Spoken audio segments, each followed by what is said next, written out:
ଜଗନ୍ନାଥ ସାଙ୍ଗମାନେ ମୁଁ ଆର୍.ଡି. କ୍ରିଏସନ୍କୁ ମୁଁ ଆପଣମାନଙ୍କୁ ସ୍ୱାଗତ ଜଣାଉଛି। ଆଜି ମୁଁ ସଣ୍ଡେ ଅଛି, ସେଥିପାଇଁ ମୁଁ ସଣ୍ଡେରେ ବୁଟିକ୍ ବନ୍ଦ ରଖେ। ତ ଆଜି ମୁଁ ବୁଟିକ୍ ଯାଇନାହିଁ, ଘରେ ରହିକି ଘରର ଯେତିକି କାମ ଦାମ ସବୁ ଆଡ଼ଜଷ୍ଟ କରିବା ପାଇଁ ପଡ଼ୁଛି। ଆଜି ସଣ୍ଡେ ଅଛି ଯେହେତୁ ହଜବେଣ୍ଡଙ୍କର ବି ଛୁଟି ଅଛି, ଝିଅର ବି ସ୍କୁଲ ଛୁଟି ଅଛି, ସେଥିପାଇଁ ମୁଁ ସଣ୍ଡେ ବୁଟିକ୍ ଯାଏ ନାହିଁ। ତ ଯେହେତୁ ସଣ୍ଡେରେ ମୁଁ ଦିନ ଯାକ ଘରେ ରହୁଛି, ଘରର କିଛି କାମ ଦାମ ମୋ ପାଖରେ ବହୁତ ରହୁଛି, ମୁଁ ସେଇଟା ସବୁ କରିବା ପାଇଁ, କାହିଁକିନା ମୁଁ ସପ୍ତାହ ଯାକ ବୁଟିକ୍ ପଳାଉଛି। ଯେଉଁ କାମ ଗୁଡ଼ାକ ରହିଯାଉଛି ସେଇଟା ମୋତେ ସଣ୍ଡେ କମ୍ପ୍ଲିଟ୍ କରିବା ପାଇଁ ପଡ଼େ। ମାନେ ଆଜି ସଣ୍ଡେ ଯେହେତୁ ଅଛି, ଘରକୁ ଭଲ ଭାବରେ ସଫାସୁତୁରା କରିବା ପାଇଁ ପଡ଼ିବ। ଅନ୍ୟ ଦିନରେ ମୁଁ କ'ଣ କରୁଛି, ଏମିତି ତରବରରେ ଅଳ୍ପ ସ୍ୱଳ୍ପ କରିକିନା ପଳାଉଛି, କିନ୍ତୁ ସଣ୍ଡେ ଦିନ ମୋତେ କମ୍ପ୍ଲିଟ୍ କରିବା ପାଇଁ ପଡ଼େ। ତାପରେ ସଣ୍ଡେ ଦିନ ଯେହେତୁ ସବୁ ସପ୍ତାହ ଯାକର କପଡ଼ା ଫପଡ଼ା ମୋତେ ପଡ଼ିଥିବ, ତାକୁ ଭଲସେ ସଫା କରି ଆଇରନ୍ କରି ସଣ୍ଡେ ଦିନ ମୋତେ ରଖିବା ପାଇଁ ପଡ଼ୁଛି। ଆଉ ଝିଅ ଯେହେତୁ ଘରେ ରହୁଛି, ତା'ର ଫରମାଇଶ ଅଧିକା ରହୁଛି, ମାମା ଏଇଟା ଖାଇବି ସେଇଟା ଖାଇବି। ତ ହଜବେଣ୍ଡ ବି ସଣ୍ଡେ ଦିନ ରହୁଛନ୍ତି, ତାଙ୍କର ବି ସେ ଯେହେତୁ ସପ୍ତାହ ଯାକ ଅଫିସ୍ ପଳାଉଛନ୍ତି, ସଣ୍ଡେ ଦିନ ସେ ବି ତାଙ୍କ ମନ ପସନ୍ଦରେ ଖାଇବା ସିଏ ବି ଖାଇବେ। ତେଣୁ ମୁଁ ସେଥିପାଇଁ ସଣ୍ଡେ ଦିନ ମୁଁ ଆଉ ବୁଟିକ୍ ଯାଏ ନାହିଁ। ତ ମୁଁ କ'ଣ କରେ ନା, ସଣ୍ଡେ ଦିନ ସଟର୍ଡେ ଦିନ ଯେଉଁ ସବୁ କାମ ବୁଟିକ୍ରେ କରିଥାଏ, ତାକୁ ମୁଁ ଘରକୁ ନେଇ ଆସେ। ଘରେ ଆସିକି ଏଠି ଘରେ ଯେତେବେଳେ ମୋର ରୋଷେଇବାସରେ ମୁଁ ଫ୍ରି ହୁଏ, ତ ମୁଁ ତା'ର କାଜ ବଟମ୍ ହେମ୍ ଫେମ୍ ଘରେ ରହିକି କରେ। ତ ସେମିତି ମୁଁ ଆଜି ବ୍ଲାଉଜ୍ ନେଇ ଆସିଛି, ଦେଖନ୍ତୁ, ଘରେ ରହିକି କରିବା ପାଇଁ। ଏବେ ଦୁଇଟା ବ୍ଲାଉଜ୍ ଆଣିଛି ଆଜି। ଏହାର ହୁକ ହେବ, କାଜ ହେବ, ସବୁ କରିବି। ତ ଯେହେତୁ ଏବେ ତ ମୋର ରୋଷେଇବାସ ସରିଛି, ତ ମୁଁ ଏବେ କ'ଣ କରିଛି ନା, ଏଇ ଦୁଇଟା ବ୍ଲାଉଜ୍ରେ ଦେଖନ୍ତୁ, ଇଏ ଗୋଟେ କଷ୍ଟମର ବ୍ଲାଉଜ୍ ଦେଇଥିଲେ, ତାଙ୍କର ପ୍ରିନ୍ସେସ୍ କଟ୍ ବ୍ଲାଉଜ୍ ହେଇଛି।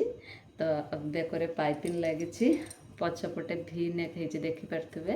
ଆଉ ତାଙ୍କ ହାତଟି ଏବେ ଯେଉଁ ବାରବି ହାତ ଚାଲିଛି, ଦେଖିପାରୁଛନ୍ତି ସାଙ୍ଗମାନେ, ଏବେ ତାଙ୍କର ସେଇ ବାରବି ହାତଟି ମୁଁ ତିଆରି କରୁଛି। ଦେଖନ୍ତୁ, ଏମିତି ହାତ ତିଆରି ହେଇଛି। ତ ଏସବୁ ବ୍ଲାଉଜ୍ ମୁଁ ନେଇ ଆସିଛି, ଘରେ ଯେତେବେଳେ ଫାଙ୍କା ଟାଇମ୍ରେ ବସି ମୁଁ ତା'ର କାମ କରିବି। ତ ଇଏ ଗୋଟେ ମୁଁ ମଧ୍ୟ ବ୍ଲାଉଜ୍ ଆଣିଛି, ଦେଖନ୍ତୁ, ଇଏ ଦେଖନ୍ତୁ। ତ ଇଏ ବି ସେମିତି ଗୋଟେ ବ୍ଲାଉଜ୍ ଆଣିଛି, ଇଏ ଗୋଟେ କଷ୍ଟମରଙ୍କର, ଇଏ ବି ସେ ହାତ କଟା ବ୍ଲାଉଜ୍ ଦେଇଥିଲେ, ୟାକୁ ବି ସେମିତି ନେଇ ଆସିଛି। ଘରେ ରହି ଯେତେବେଳେ ୟାଙ୍କର ଡବଲ୍ କଟୋରୀ ବାଲା ବ୍ଲାଉଜ୍ ହେଇଛି, ଦେଖିପାରୁଛନ୍ତି, ଏହାକୁ ବି ମଧ୍ୟ ମୁଁ ଘରେ ରହିକି ଯେତେବେଳେ ଯାହା ଫ୍ରି ହେଲେ କାମ କରିବି। ଆଉ ସାଙ୍ଗମାନେ, ଆପଣମାନେ ବି ସେମିତି। ମୁଁ ଆକ୍ଚୁଆଲି ଘରେ ବୁଟିକ୍ କରିବା ପାଇଁ ଚାହୁଁଥିଲି, କାହିଁକିନା ମୁଁ ଯଦି ଘରେ ବୁଟିକ୍ କରିଥାନ୍ତି, ମୁଁ ଘର କାମ ସହିତ ବୁଟିକ୍ ଭଲସେ ଚଲେଇ ପାରିଥାନ୍ତି। କିନ୍ତୁ ଆମେ ଯେଉଁ ଏରିଆରେ ରହୁଛେ, ଏଠି ଏତେ ଘରୋଇ ବୁଟିକ୍ ଭଲ ଚାଲିବ ନାହିଁ। ସେଥିପାଇଁ ମୁଁ ଘରେ କିଛି ଦିନ ଟ୍ରାଏ କଲି, କିନ୍ତୁ ମୋତେ ଘରେ ଏତେ ହେଲା ନାହିଁ। ତେଣୁ ମୁଁ କ'ଣ କଲି, ସେଥିପାଇଁ ଦୋକାନ ଗୋଟେ ନେଇଯାଇଛି, ସେଇଠି ମୁଁ ମୋର ବୁଟିକ୍ କରିଛି। ବେଶୀ ରାସ୍ତା ନାହିଁ, ଅଳ୍ପ ରାସ୍ତା। ବାକି ମୁଁ ଯେହେତୁ ସଣ୍ଡେ ଅଛି, ଘରକୁ ମୋତେ ଟାଇମ୍ ଦେବା ପାଇଁ ପଡ଼େ, ସେଥିପାଇଁ ସଣ୍ଡେ ଦିନ ଆମେ ଡିସାଇଡ଼୍ କଲୁ କି ହଜବେଣ୍ଡ, ମୁଁ, ଝିଅ ବସି ଫାଇନାଲ୍ କଲୁ, ଡିସାଇଡ଼୍ କଲୁ ଯେ ନା ମାମା, ଆମେ ସଣ୍ଡେ ଦିନ ବୁଟିକ୍ ବନ୍ଦ ରଖିବା।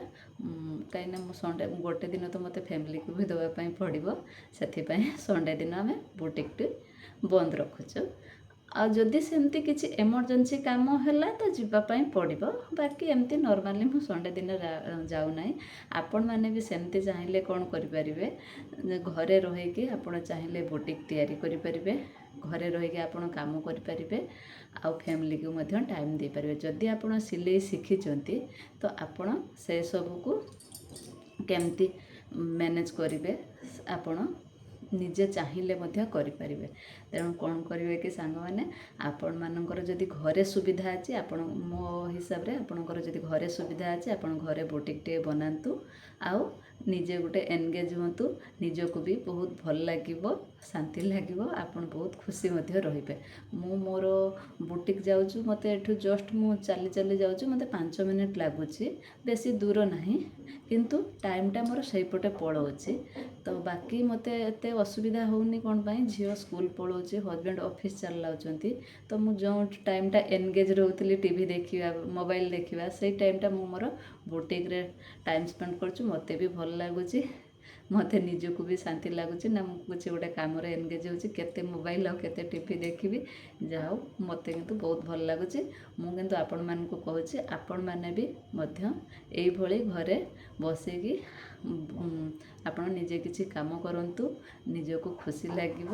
ଆଉ ସାଙ୍ଗମାନେ, ଯଦି ଆପଣମାନେ ଏପର୍ଯ୍ୟନ୍ତ ମୋ ଚ୍ୟାନେଲ୍ଟିକୁ ସବସ୍କ୍ରାଇବ୍ କରିନାହାନ୍ତି, ପ୍ଲିଜ୍ ଦୟାକରି ଲାଇକ୍ ଆଣ୍ଡ ସବସ୍କ୍ରାଇବ୍ କରିଦିଅନ୍ତୁ। ଆଉ ପାଖରେ ଥିବା ବେଲ୍ ଆଇକନ୍ଟିକୁ ମଧ୍ୟ ଟିପି ଦିଅନ୍ତୁ, ଯାହାଫଳରେ ଆପଣମାନେ ଯେତେବେଳେ ମୁଁ ପ୍ରଥମେ ଭିଡ଼ିଓ ଛାଡ଼ିବି ଆପଣମାନେ ଭିଡ଼ିଓଟି ଦେଖିବା ପାଇଁ ପାଇବେ।